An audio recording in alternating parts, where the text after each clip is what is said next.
لیکن میں لڑنے والا معاملہ پیدا کیا کیونکہ سوچنا فرق ہے کنا فرما دینے کہ رفع جدین کرو اور آمین بالجوہر الحمدللہ۔ ہاں جی یہ تو سننی لیکن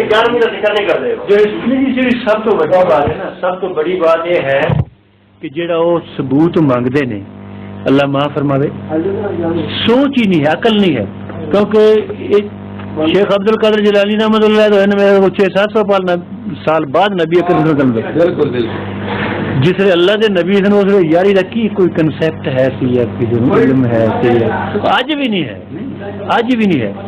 اصل انہوں نے شاید یاری دے مفہوم دا نہیں پتا جی کہ یاری دا اصل 11ویں دا مفہوم کی 11ویں دا مفہوم ہے تھوڑے واسطے فار کائنڈ یور انفارمیشن، اگر میرے کسی برا نو پتا ہوئے کسی نو نہ پتا ہوئے تو میں نوازش سے بھی ناراض نہ ہوا جی۔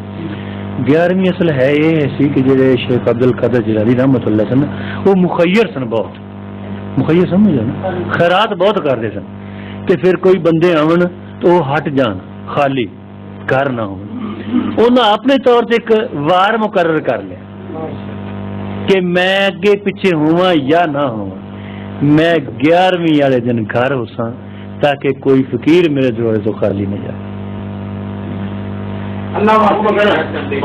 ہاں ہاں انہوں نے سی نا کنسیپٹ ہی انہوں نے غلط کر لیا ہوں کی اللہ معاف فرماوے، اللہ معاف فرماوے، اللہ معاف فرماوے، شرک دی حد تک چلے گئے۔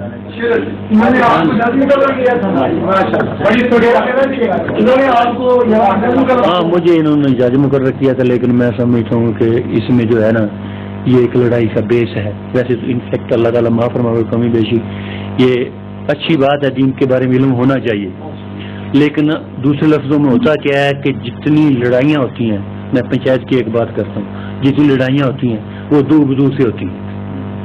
Are you agree with me? جتنی لڑائیاں ہوتی ہیں وہ دور دور کے ہوتی ہیں۔ میں نے کہا نہیں یہ نہیں ہو سکتا، آپ نے کہا نہیں یہ ہو سکتا، اللہ معاف فرمائے، وہاں سے لڑائی شروع ہو گئی۔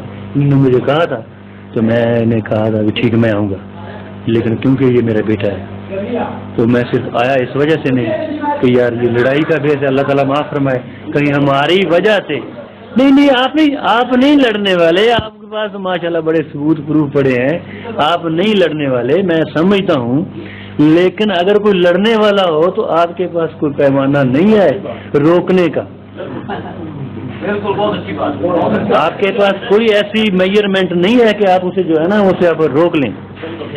اور جو آدمی اس بدعت تک چلے گئے ہیں میرے بھائی ہیں وہ بھی، ان کا کوئی اعتبار نہیں ہے کہ وہ لڑ بھی پڑے،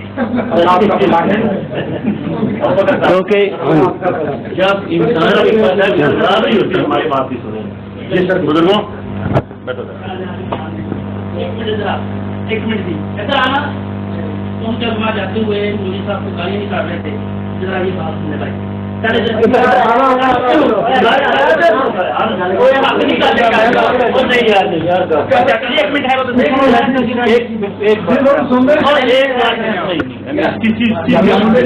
آپ کو ایک بات بتاتا ہوں، کے ساتھ جا رہے تھے وہ ان کو گالی دے رہے تھے، ان کے بھائی کرام جو تھے تو بھائی کہہ رہا ہے کہ میں کیمرے کے سامنے نہیں آ سکتا، ویسے وہ بتا رہے ہیں۔ آپ بتائیں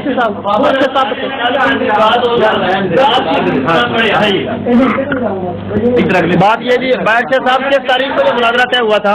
بائرشا صاحب یہ کس تاریخ کو مناظرہ طے ہوا تھا اور آج کون سی تاریخ ہے؟ آج 21 تاریخ ہے، 20 تاریخ ہے۔ یہ 14 فروری 2011 کو مناظرہ ارشد بھائی صاحب نے ایک مولوی محمد اعظم نوری صاحب کے ساتھ طے کیا تھا، ٹھیک ہے جی۔ ارشد صاحب ہمارے ایک عامی آدمی ہیں جو نئے اہل حدیث ہوئے ہیں، کتنے مہینے ہوئے ارشد صاحب؟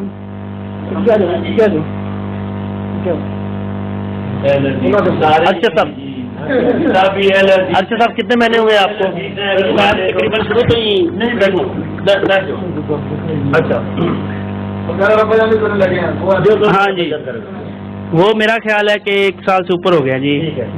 اچھا تو یہ ہمارے بھائی ارشد صاحب کے ساتھ انہوں نے مناظرہ طے کیا اور ان کے مناظرے کے ذمہ دار تھے مولانا محمد اعظم نوری صاحب.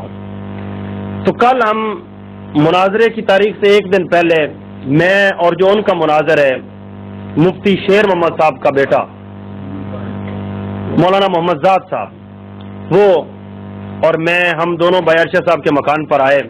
یہاں دیر تک بات چیت ہوتی رہی. بالآخر شرائط وغیرہ پر انہوں نے دستخط کر دیے جس کے نتیجے میں یہ آج کا مناظرہ طے پایا. ہم کتابیں وغیرہ لے کر آئے لیکن وہ کتابیں جو لائے تھے وہ بھی کتابیں لے کر ان کے مولانا صاحب چلے گئے اور وہ حضرات مناظرے پر نہیں آئے. میں نے اس مناظرے کے حوالے سے بلکہ اس موضوع کے حوالے سے چند ایک سوالات لکھے تھے جو میں نے مد مقابل سے کرنے تھے. تو آپ حضرات کے فائدے کے لیے میں آپ کو عرض کر دیتا ہوں کہ وہ کیا ہیں. اور آپ عوام ہیں, مسلمان ہیں, آپ نے اللہ اور رسول کا کلمہ پڑھا ہے, آپ ان چیزوں کو نوٹ کریں اور اپنے علماء بریلوی سے یہ سوالات پوچھیں کہ ان کا جواب کیا ہے. میں نے سب سے پہلا سوال یہ کیا تھا, کرنا تھا اپنے مد مقابل سے کہ شیخ عبد القادر جیلانی غوث الاعظم یعنی سب سے بڑے فریاد رس ہیں, تم ان کو غوث الاعظم سب سے بڑے فریاد رس کہتے ہو تو اس کی تمہارے پاس دلیل کیا ہے؟ نمبر 2, غوث الاعظم کا معنی ہے سب سے بڑے فریاد رس, تو یہ کس سے بڑے فریاد رس ہیں؟ یعنی معاذ اللہ اللہ تعالیٰ سے بھی بڑے ہیں یا مخلوق میں سب سے بڑے فریاد رس ہیں؟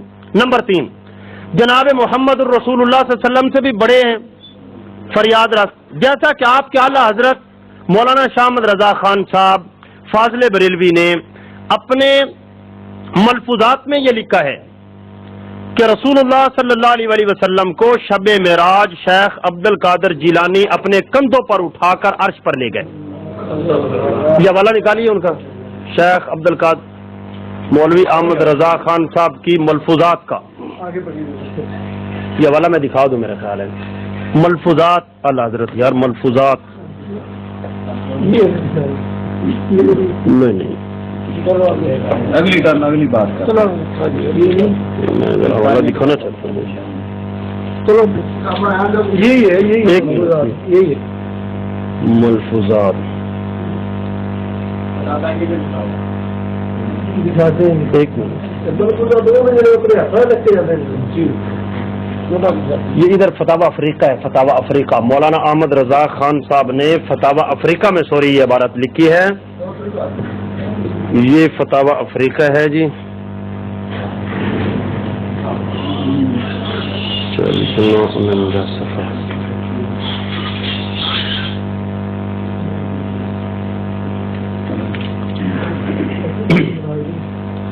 یہ جی ہے مولانا احمد رضا خان صاحب کا فتاوی افریقہ یہ, اور اس کا صفحہ نمبر ہے 49. اس پر ایک شعر لکھا ہے, رو برو احمد کے ہم کو خوش وسیلہ آج تم ہو, خادموں میں ہم کو سمجھو المدد یا عبد القادر, تم شب معراج آ کر دوش پر پائے پیمبر, لے چڑھے عرش بری پر المدد یا عبد القادر. یہ مولانا احمد رضا خان صاحب کا فتاوی افریقہ, انہوں نے فتاوی افریقہ میں لکھا ہے. تو میں نے اس کی روشنی میں یہ سوال کیا تھا کہ جناب محمد الرسول اللہ صلی اللہ علیہ وسلم سے بھی بڑے ہیں جیسا کہ آپ کے اعلیٰ حضرت فرماتے ہیں؟ نمبر 4, کیا تمام صحابہ حتیٰ کہ خلفائے راشدین سے بھی بڑے ہیں یا ان سے چھوٹے غوث الاعظم ہیں؟ اگر یہ چھوٹے غوث الاعظم ہے, بعد میں بھائی جان میری بات ذرا تھوڑی سن لیں, بعد میں حوالے بعد میں دیکھنا, کتابیں ہمارے پاس ہیں آپ کو دکھا کے جائیں گے, بلکہ دکھا رہے ہیں آپ کو. اگر شیخ عبد القادر جیلانی رحمۃ اللہ علیہ چھوٹے غوث الاعظم ہے تو پھر تمہارا بڑا غوث الاعظم کون سا ہے؟ اور نمبر 5, کیا ہر ایک مشکل میں غوث پاک کو ہی پکارنا چاہیے جیسا کہ مولانا احمد رضا خان صاحب نے اپنے ملفوظات میں لکھا ہے کہ مجھے جب بھی مصیبت آئی اور میں نے استعانت کے لیے پکارا تو میں نے غوث اعظم کو ہی پکارا. یہ ہے مولانا احمد رضا خان صاحب کی ملفوظات مولانا احمد رضا خان صاحب حصہ سوم صفحہ نمبر 307. اس پر یہ عبارت درج ہے جب کبھی میں نے استعانت کی یا غوث ہی کہا. تو اس کی روشنی میں نے یہ سوال کیا تھا کرنا تھا کیا ہر ایک مشکل میں غوث پاک کو ہی پکارنا چاہیے جیسا کہ مولانا احمد رضا خان کہتے ہیں, یا کیا کبھی کبھی اللہ تعالیٰ کو بھی پکارنا چاہیے؟ لیکن آپ کے اعلیٰ حضرت تو فرماتے ہیں کہ صرف غوث پاک کو پکارنا چاہیے. نمبر 7, آپ مجھے یہ تفصیل بتا دیں کہ کون کون سی مشکلات کا حل غوث اعظم کے قبضے میں ہے اور کون کون سی مشکلات کا حل اللہ تعالیٰ کے قبضے میں ہے, تاکہ بندہ اس تفصیل کو سامنے رکھ کر صرف اسی ہستی کو پکارے جو ہستی اس مسئلے کو حل کر سکتی ہو. نمبر 8, اگر تمام مشکلات کا حل اللہ تعالیٰ کے پاس ہے تو پھر بریلویت نے شیخ عبد القادر کو غوث الاعظم کیوں بنایا ہوا ہے؟ نمبر 9, اگر شیخ عبد القادر جیلانی رحمت اللہ علیہ تمام مشکلات کو حل کرتے ہیں تو پھر بریلوی بھائیوں کو معاذ اللہ تعالیٰ کی کیا ضرورت ہے؟ نمبر 10, شیخ عبد القادر جیلانی کے نام کی نظر و نیاز کے طور پر 11ویں دینے کو اہل سنت کی ایک بیان علامت سمجھا جاتا ہے. جو لوگ یعنی صحابہ کرام اور سلف صالحین 11ویں نہیں کرتے تھے وہ تمہارے نزدیک اہل سنت تھے یا نہ؟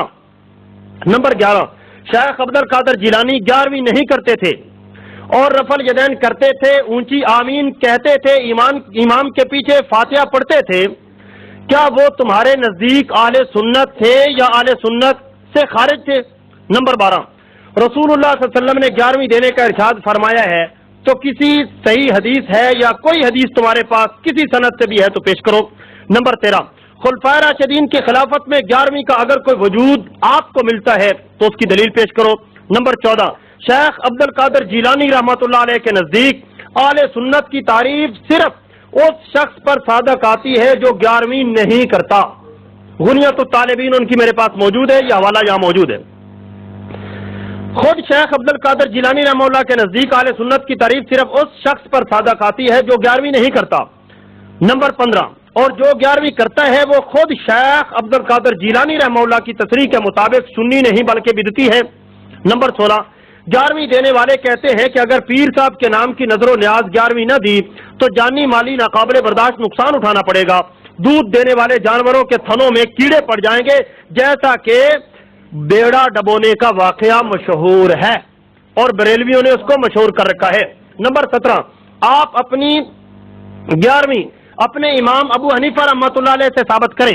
نمبر 18, 11ویں کے متعلق صحیح حکم کیا ہے؟ مثلا فرض, واجب, سنت, مستحب, جائز جو بھی ہے ثابت کریں, لیکن غیر مقلد بن کر نہیں بلکہ مقلد بن کر اپنے امام ابو حنیفہ رحمہ اللہ کا قول پیش کریں. نمبر 19, اور جو لوگ شیخ عبد القادر جیلانی کے نام کی 11ویں نہیں کرتے ان کے متعلق آپ کا کیا حکم ہے؟ وہ کس چیز کے تارک ہیں؟ نمبر 20, آخری سوال, غوث, قطب, ابدال, اوتاد کی یہ تمام قسم کی درجہ بندی کس دلیل کی بنیاد پر ہے؟ آپ کو کیسے پتہ چل جاتا ہے کہ یہ غوث ہے, یہ قطب ہے, یہ ابدال ہے, یہ اوتاد ہے؟ آخر آپ کے پاس ایسا کون سا آلہ ہے یا تھرمامیٹر ہے کہ آپ بندے کو لگاتے ہیں اور آپ کو اس ٹیسٹ کے ذریعے پتہ چل جاتا ہے کہ یہ غوث ہے اور یہ داتا ہے اور یہ اوتاد ہے اور یہ ابدال ہے اور یہ غریب نواز ہے اور یہ گنج بخش ہے اور یہ گنج شکر ہے؟ یہ سوالات میں نے لکھے تھے اور اس کے خلاف الحمدللہ ثم الحمدللہ میں نے اللہ وحدہ لا شریک کے قرآن سے بہت ساری آیتوں کا انتخاب کیا تھا جو میں نے اس کے خلاف پیش کرنی تھی. ان میں سے 2-4 آیتیں میں آپ حضرات کے گوش گزار کرنا چاہتا ہوں. اللہ قرآن مجید سورہ فاطر کے اندر فرماتے ہیں والذین تدعون من دونہ ما یملکون من قطمیر, کہ جن لوگوں کو تم اللہ کے سوا پکارتے ہو, جن کو بھی اللہ کہتے ہیں تم پکارتے ہو, خواہ وہ بت ہو, خواہ وہ ولی ہو, خواہ وہ پیر ہو, جس کو بھی تم اللہ کے سوا پکارتے ہو, ما یملکون من قطمیر, وہ کھجور کی گٹھلی کے اوپر جو چھلکا بچتا ہے اس چھلکے تک کے بھی مالک نہیں ہیں. جو چھلکے کا مالک نہیں ہے وہ غوث الاعظم کیسے بن سکتا ہے؟ وہ سب سے بڑا فریاد رس کیسے بن سکتے ہیں؟ جو کھجور کی گٹھلی کے اوپر چھلکے تک کا اختیار نہیں رکھتا اور مالک نہیں ہے, وہ کسی کو بیٹا کیسے دے سکتے ہیں؟ وہ کسی کی بھینس کو نقصان کیسے پہنچا سکتے ہیں؟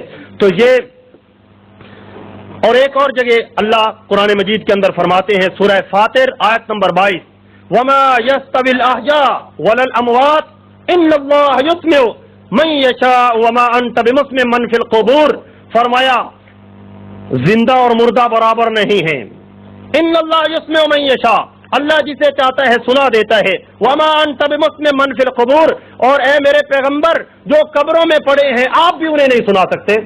اگر رسول اللہ صلی اللہ علیہ وسلم کو یہ حکم ہے، اللہ کے آخری رسول جناب محمد الرسول اللہ صلی اللہ علیہ وسلم قبروں میں سونے والوں کو، قبروں میں پڑے ہوئے لوگوں کو اپنی بات نہیں سنا سکتے، تو پھر بعد میں آنے والا کوئی شخص اپنی فریاد کسی قبر والے کو کیسے سنا سکتے ہیں؟ اور جب ہماری وہ فریاد سنتے نہیں، کسی کی فریاد سنتے نہیں، تو پھر وہ مشکل کشائی اور فریاد رسی کیسے کر سکتے ہیں؟ اللہ نے سورہ اعراف میں فرمایا ان الذین تدعون من دون اللہ عباد امثالکم فادعوہم فلیستجیبوا لکم ان کنتم صادقین۔ یہاں ایک بہت بڑی ان کی غلط فہمی کو دور کیا جاتا ہے، بریلویوں کی غلط فہمی کو، کہ وہ کہتے ہیں کہ یہ جتنی آیتیں تم پڑھتے ہو یہ بتوں کے متعلق ہیں، بتوں کے متعلق، اور تم ولیوں پر چسپاں کرتے ہو۔ حالانکہ قرآن کے الفاظ پہ غور کیجئے، قرآن کہتا ہے ان الذین تدعون من دون اللہ، جو لوگ اللہ کے سوا جن کو بھی پکارتے ہیں، عباد امثالکم، وہ تمہارے جیسے بندے ہیں، وہ بندے ہیں تمہارے جیسے۔ ارے یہاں بندوں کی خدائی کی نفی ہو رہی ہے، قرآن نے ان بندوں کی معبودیت کا انکار کیا ہے جن بندوں کو کسی نے غوث کہا، کسی نے ابدال بنایا، کسی نے اوتاد بنایا، کسی کو غریب نواز بنایا، کسی کو داتا بنایا، کسی کو مشکل کشا کہا، کسی کو گنج بخش اور گنج شکر کے القابات دیے۔ اللہ کہتے ہیں ان الذین تدعون من دون اللہ عباد امثالکم، اور کسی کو داتا کہنے والوں، مشکل کشا کہنے والوں اور غوث العظم کہنے والوں، یہ تو سارے کے سارے تمہارے جیسے بندے تھے، تمہارے جیسے بندے تھے۔ فادعوہم فلیستجیبوا لکم ان کنتم صادقین، انہیں پکارو اگر تم سچے ہو تو ذرا تمہاری پکار کا جواب تو دیں، پکارو تو صحیح، ان سے جواب تو طلب کرو۔ ہم دیکھتے ہیں ان کی قبروں پر جو کوئی جو مرضی کرتا رہے، یہ بیچارے کسی کو جواب نہیں دے سکتے، اس لیے کہ یہ جواب دینے کے پابند ہی نہیں ہیں۔ تو بھائیو، یہ مسلک بریلوی، سچی بات یہ ہے کہ مسلک بریلوی اللہ کے قرآن کے خلاف ہے، رسول اللہ صلی اللہ علیہ وسلم کی حدیث کے خلاف ہے۔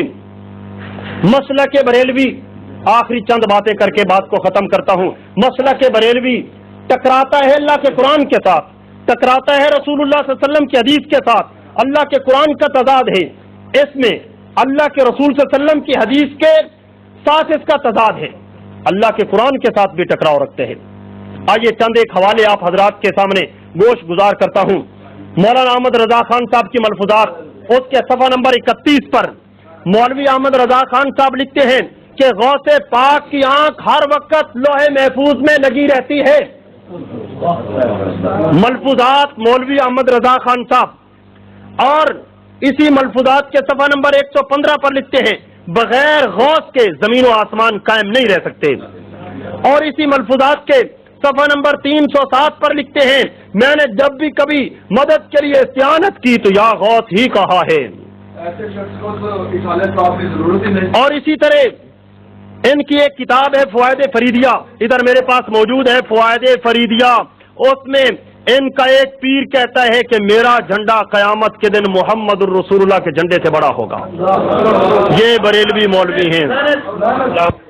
اور ایک فوائد فریدیہ کے اندر پیر ابو الحسن خرقانی کا واقعہ لکھا ہے، وہ کہتا ہے کہ آج رات میں نے اللہ تعالیٰ سے کشتی کی تو رب نے مجھے پچھاڑ دیا، اللہ نے مجھے گرا دیا۔ گرایا کیوں؟ اس لیے کہ میں اپنے رب سے 2 سال چھوٹا ہوں۔ فوائد فریدیہ نکالو ادھر، یہ فوائد فریدیہ کہ میں اپنے رب سے 2 سال چھوٹا ہوں۔ یہ میں آپ کو ذرا اس کا حوالہ پڑھ کے سنا دوں، کسی شخص کو شبہ نہ پڑ جائے۔ 78 یہ صفحہ نمبر 78 ہے جی۔ حضرت ابو الحسن خرقانی نے فرمایا کہ صبح سویرے اللہ تعالیٰ نے میرے ساتھ کشتی کی اور ہمیں پچھاڑ دیا، اور یہ بھی فرمایا کہ کھانے والا اور سونے والا مختلف چیزیں ہیں، اور یہ بھی فرمایا کہ میں اپنے رب سے 2 سال چھوٹا ہوں۔ یہ ہے بریلویت، یہ بریلویت ہے۔ اور اسی طرح ان کی یہ کتاب یہ حج بر فقیر ادھر اٹھاؤ نا چھوٹی جی کتاب پہ حج بر فقیر حج ہے. یہ کتاب ہے جی حج فقیر بر آستانہ پیر. اس کے صفحہ نمبر 4 پر آپ کو ذرا ان کا عقیدہ اور نظریہ عرض کرتا ہوں کہ بریلویت کا نظریہ اور ایمان کیا ہے. بریلویت کا عقیدہ دیکھیے. ایک شاعر بریلوی کہتا ہے دوستی رب دی لوڑ نہیں کلے والے دا پلڑا چھوڑ نہیں. کلے والے دے گرد طواف کر لے مکے جاونے دی کوئی لوڑ نہیں. اے قصور نگاہ دا نادانو رب ہور نہیں پیر ہور نہیں. فضل رب دا جے مطلوب ہوئے کلے والوں مکھ موڑ نہیں. یہ بریلویت ہے جی. یہ ہمارے پاس سے بھاگتے کیوں ہیں؟ مناظرہ کیوں نہیں کرتے؟ اس لیے نہیں کرتے کہ یہ جانتے ہیں کہ ہماری کتابوں میں تو سارے کا سارا کفر بھرا پڑا ہے. ہماری کتابوں میں تو اللہ اور اللہ کے رسول صلی اللہ علیہ وسلم کی مخالفت بھری پڑی ہے. کتابوں میں تو علماء نے کفر بھر دیا ہے. اس لیے یہ اسلام کا ڈھونگ رچا رہے ہیں اور عام سادہ لو مسلمانوں کو سنی بن کے دھوکہ دے رہے ہیں. ان کا مال اللہ کی قسم بٹور رہے ہیں, 11ویں کے نام پہ بٹور رہے ہیں, کل ساتے 40ویں اور برسی کے نام پہ بٹور رہے ہیں. لیکن اس موضوع پر جب کبھی مناظرہ ہوتا ہے تو پھر جھگڑا کر کے اور اسی طرح شور شرابہ کر کے بھاگ جاتے ہیں. لیکن مسئلہ کے اعلی حدیث کے سامنے اللہ کی توفیق سے نہ آج تک رکے ہیں اور نہ کبھی رک سکتے ہیں. میرے شیخ سید طالب الرحمان شاہ صاحب کے ساتھ مناظرہ کرتے ہوئے بریلویت کے مایا ناز مناظر پروفیسر سعید اسد نے مناظرے کے اندر یہ اعتراف کیا کہ 11ویں اگر شیخ عبد القادر جیلانی کے نام پر نظر و نیاز کے طور پر کی جائے تو ایسا کرنے والے کافر اور مشرک ہیں. ہمارے شیخ کے سامنے جس طرح اب انہوں نے میرے سامنے یہ اعتراف کیا ہے کہ اس کا ذکر نہ قرآن میں ہے اور نہ حدیث میں ہے, لیکن ان کے بڑوں نے قرآن کی 5 آیتیں اس کتاب میں مولوی صائم چشتی نے لکھی ہے کہ قرآن کی 5 آیتیں 11ویں پر دلالت کرتی ہیں. 11ویں کی دلیل کے لیے اس کتاب کے اندر قرآن کی 5 آیتیں اس نے لکھی ہیں. رب نے شاید انہی مولویوں کے بارے میں فرمایا تھا کہ کچھ مولوی کتاب کو زبان کو مروڑ کے پڑھتے ہیں اور کہتے ہیں ہوا من الکتاب, یہ اللہ کی کتاب میں سے ہے. اللہ کہتے ہیں ہوا من الکتاب, حالانکہ میری کتاب میں سے نہیں ہوتا. کہتے ہیں ما ہوا من الکتاب, حالانکہ وہ اللہ کی کتاب میں سے نہیں ہوتا.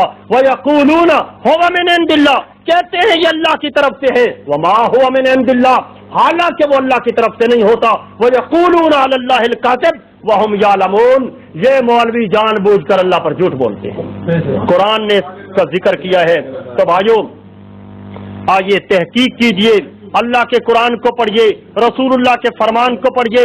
اللہ کی قسم میں بھی ایک بریلوی عالم تھا, لیکن تحقیق کرنے کے بعد میں اس نتیجے پر پہنچا کہ بریلویت اللہ کے قرآن اور رسول اللہ صلی اللہ علیہ وسلم کے فرمان کے خلاف ہے. پورا ایڈریس اور آدھا نمبر میں الحمدللہ دارالعلوم جامعہ نعمیہ لاہور گڑی شاہ میں باقاعدہ میں نے درس نظامی کیا ہے اور مولانا امین صفدر اوکاڑوی صاحب کے پاس دیوبندیوں کے ہاں میں نے مناظرہ پڑھا. اس کے بعد اللہ وحدہ لا شریک نے مجھے توفیق بخشی.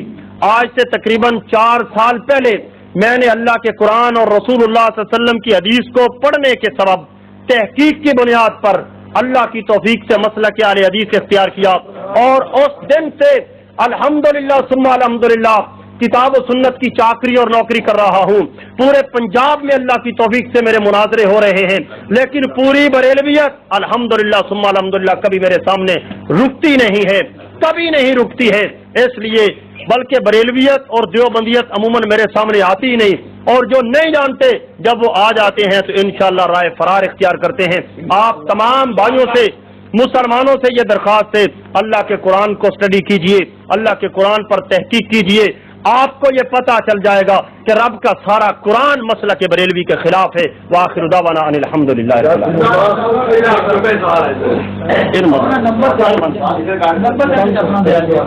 کوئی بھائی میرے ساتھ رابطہ کرنا چاہیں تو میرا نمبر ہے 0301 72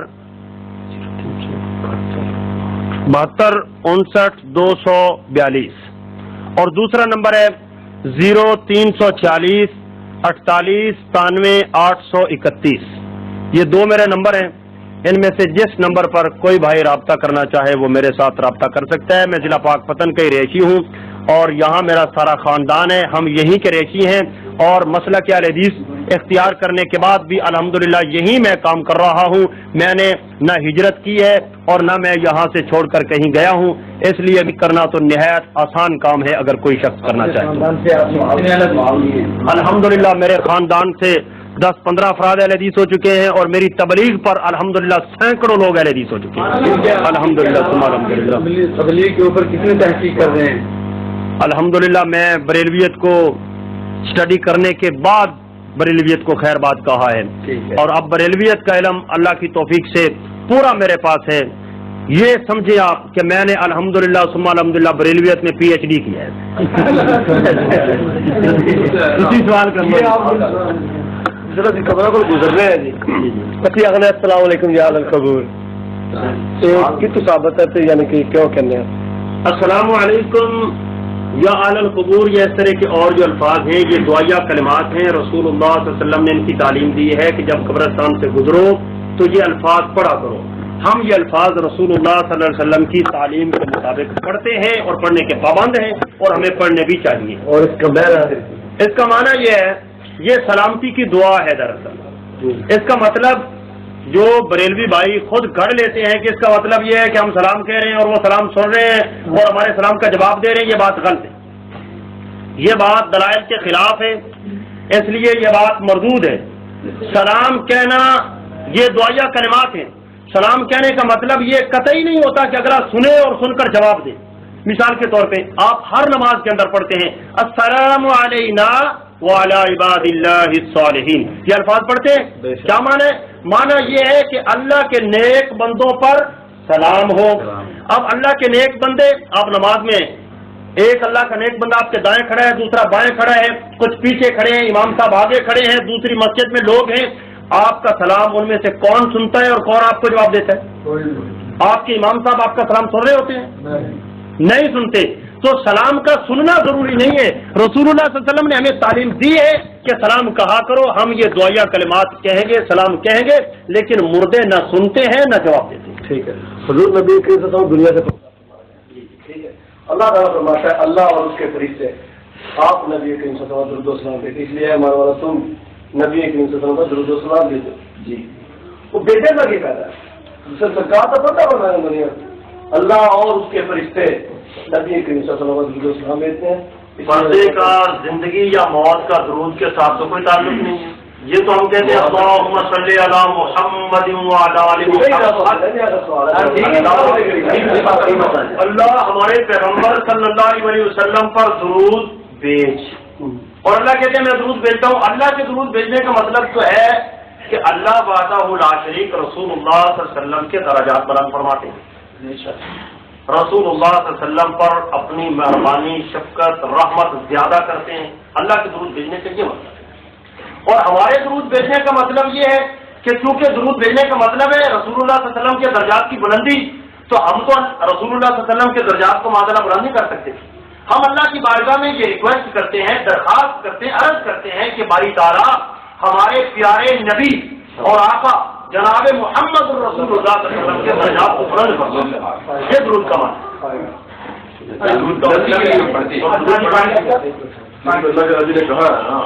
ہم نے اس کی نماز جنازہ پڑھائی اور فرمایا یہ قبر تاریخ ہے, اللہ میرے جنازے پڑھانے کی وجہ سے ان میں نور پیدا کر دیتے ہیں. تو اس حدیث سے یہ پتہ چلا کہ رسول اللہ صلی اللہ علیہ وسلم اس کا حال معلوم کر رہے ہیں, اس کا پوچھ رہے ہیں, خیریت دریافت کر رہے ہیں. اور جب صحابہ کہتے ہیں کہ وہ مر گیا ہے تو رسول اللہ فرماتے ہیں مجھے اس کی قبر دکھاؤ. تو اس کا مطلب یہ ہے کہ رسول اللہ رات کو اس کی قبر میں نہیں گئے. اگر گئے ہوتے تو آقا علیہ السلام کو خود پتا ہوتا. اور اسی طرح مسلم کے اندر حدیث ہے رسول اللہ صحابہ کے ساتھ جا رہے ہیں اور قبرستان کے اندر ایک نئی قبر بنی ہوئی دیکھی, تازی تازی قبر. رسول اللہ صلی اللہ علیہ وسلم نے فرمایا یہ کس کی قبر ہے؟ صحابہ نے کہا آقا یہ فلاں شخص کی قبر ہے. اگر نبی علیہ الصلوۃ والسلام نے اس کی قبر میں آقا علیہ السلام گئے ہوتے تو صحابہ سے کبھی نہ پوچھتے کہ یہ کس کی قبر ہے. آپ کو تو معلوم ہوتا کہ یہ فلاں کی قبر ہے. اس قسم کی باکثرت حدیثیں موجود ہیں, قرآن کی آیتیں موجود ہیں تو رسول اللہ صلی اللہ علیہ وسلم کا کسی کی قبر میں آنا یہ دعویٰ مردود ہے، باطل ہے، اور یہ بدعتیوں کا دعویٰ ہے۔ بدعتیوں سے پہلے اللہ کی کائنات کے اندر اہل سنت کے جتنے علماء، جتنے محققین اور جتنے محدثین گزرے ہیں، ان میں سے کسی کا ایمان، مذہب اور یہ عقیدہ نہیں تھا کہ رسول اللہ، اور نہ آج ہے کہ رسول اللہ صلی اللہ علیہ وسلم کسی کی قبر میں تشریف لاتے ہیں۔ یہ صرف اہل بدعت کا عقیدہ ہے۔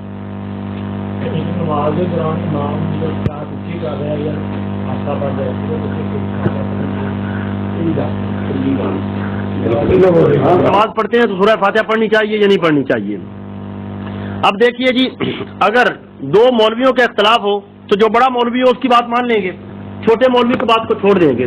لیکن اب مولوی کا اختلاف ہے رسول اللہ کے ساتھ، جو بھی مولوی ہے، کیوں کہ رسول اللہ صلی اللہ علیہ وسلم نے فرمایا لا صلاۃ لمن لم یقرأ بفاتحۃ الکتاب، یہ حدیث بخاری میں بھی ہے، مسلم میں بھی ہے، سنن کی کتابوں میں بھی ہے، عبادہ بن صامت رضی اللہ تعالیٰ عنہ اس کے راوی ہیں۔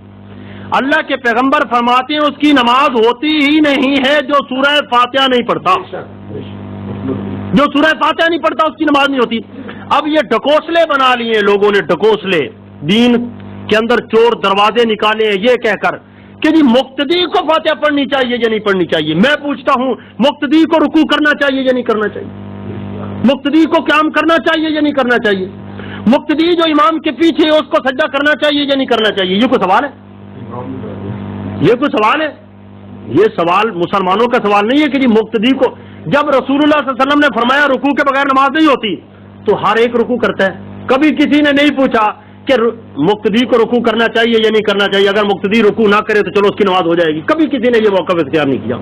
تو سورہ فاتحہ کے ساتھ دراصل ان کو عداوت ہے، دشمنی ہے، نفرت ہے، اس لیے یہ سورہ فاتحہ کے بارے میں کہتے ہیں کہ امام کے پیچھے سورہ فاتحہ نہیں پڑھنی چاہیے، لیکن امام کے پیچھے سورہ فاتحہ نہ پڑھنے کی دلیل اللہ کی کائنات میں موجود نہیں ہے۔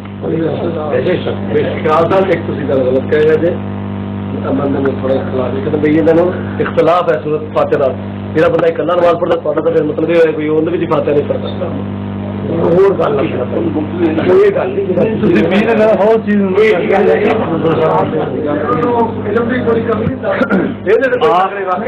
آپ میری بات سمجھے ہی نہیں ہے بھائی جان، میں نے یہ کہا ہے کہ سورہ فاتحہ سے روکنے والوں کے پاس اللہ کی کائنات کے اندر کوئی دلیل نہیں ہے، اور ان کے خلاف، اور ان کا اختلاف دیکھیے کس کے ساتھ ہے، مسلک اہل حدیث کے ساتھ نہیں، اللہ کی قسم ہے۔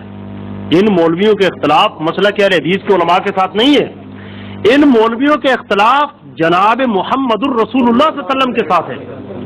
کیوں؟ رسول اللہ صلی اللہ علیہ وسلم فرما رہے ہیں لا صلاۃ لمن لم یقرأ بفاتحۃ الکتاب، یہ الفاظ کسی مولوی کے، کسی مفتی کے، کسی امام کے نہیں ہیں، یہ الفاظ محمد الرسول اللہ صلی اللہ علیہ وسلم کے ہیں۔ آقا فرماتے ہیں کہ اس کی نماز ہوتی ہی نہیں ہے جو سورہ فاتحہ نہ پڑھے۔ تو اس کے بعد ایمان کا تقاضا تو یہ تھا کہ یہ بھائی رسول اللہ صلی اللہ علیہ وسلم کی حدیث کو مان لیتے، اس کے سامنے سر تسلیم خم کر دیتے اور اپنے مسلمان ہونے کا ثبوت دیتے۔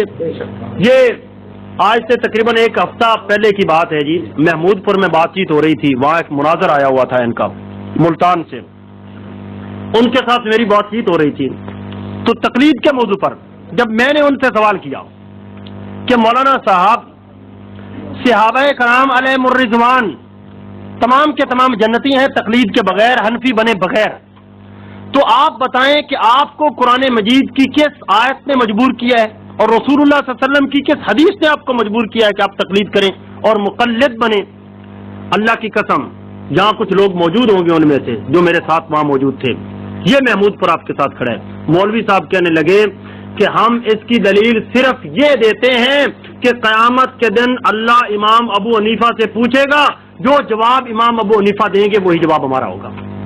اللہ کی قسم یہ جواب دیا مولانا، یہ کوئی جواب تو نہیں۔ قرآن تو کہتا ہے قل ہاتوا برہانکم ان کنتم صادقین، جو سچا ہے وہ دلیل پیش کرے۔ دلیل کی بنیاد پہ میرا سوال ہے کہ دیگر کچھ لوگ بھی پیر منشف کی بحث ضروری سمجھے جی نہ قرآن و حدیث نافی کرنا، کہ بحث ہونا ضروری ہے، پیر کو راہ نہیں ملتے، ایک دو دعوت میں کہیں نہیں جمع یہ کھان کیوں نہ کر لگے جی، یہ دین اسلام نہ کر لگے آپ کہیں شیر نہ ہے نا بھی تو بس وہ مثال بھی دودھ دہی دی دیں نا کھان پین دی مثال کیونکہ انہوں دا دین و مذہب سارا گمدا ہی کھان پین دے پیچھے ہے. آج دیکھو نا جی ہوں مناظرہ سارا کس چیز سے تھی 11ویں تے کھان پین کا سارا چکر ہے.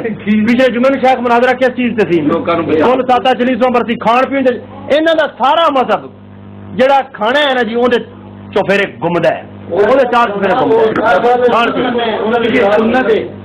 سنت مناظرہ شروع کر نہیں وہ تے سامنے کہہ گے بھائی قرآن چ نہ حدیث دے وچ 11ویں دا ذکر ہی کوئی نہیں نہ ساڈیاں وڈیاں نے کیتا نہ ساڈیاں وڈیاں نے کیتا اس واسطے کر کے کوئی گل نہیں ہے سنت دین بنی نہیں نا سنت لکھا نہیں ہونے شک دعا فرماؤ دعا بات ہو گئی.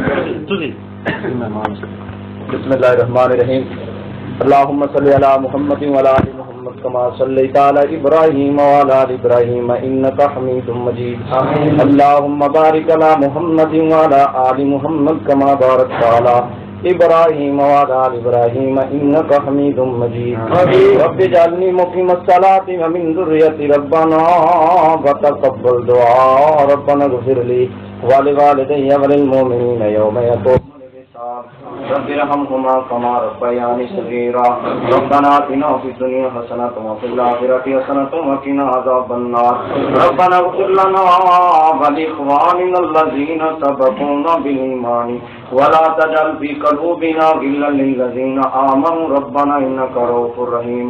یا اللہ سارے صغیرہ کبیرہ گناہ معاف فرما اللہ میاں کمیاں کوتاہیاں معاف فرما یا اللہ نیکی کرن دی توفیق عطا فرما یا اللہ نبی صلی اللہ علیہ وسلم دی سنت تے چلن دی توفیق عطا فرما یا اللہ بدعت دے کاماں تو بچن دی توفیق عطا فرما یا اللہ نبی کریم صلی اللہ علیہ وسلم دی پیروی کرن دی توفیق عطا فرما ابو بکر صدیق رضی اللہ تعالی عنہ دی پیروی کرن دی توفیق عطا فرما یا اللہ گمراہی والے گلاں تو بچا اللہ اللہ جتنے بھی غلط کام نے اللہ بدعت والے اللہ سارے نوں بچا اللہ سارے نوں پکا تے سچا مسلمان بنا اللہ بن ٹائم دا نمازی بنا اللہ اپنے قرآن و سنت والے جھنڈے نوں لہرا دے یا اللہ تیری دین دی خاطر اللہ انہاں لوگاں نوں سمجھان واسطے آئے یا اللہ ساڈا آنا بھی قبول فرما یا اللہ ساڈا آنا بھی قبول فرما یا اللہ ساڈا آنا بھی قبول فرما یا اللہ جڑے لوگ فوت ہو گئے اللہ معاف فرما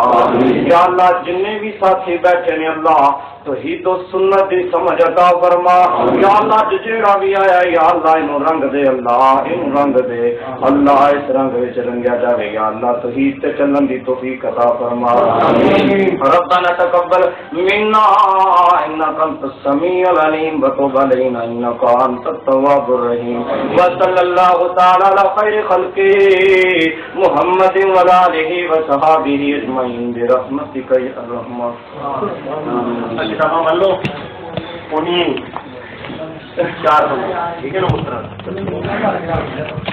کوئی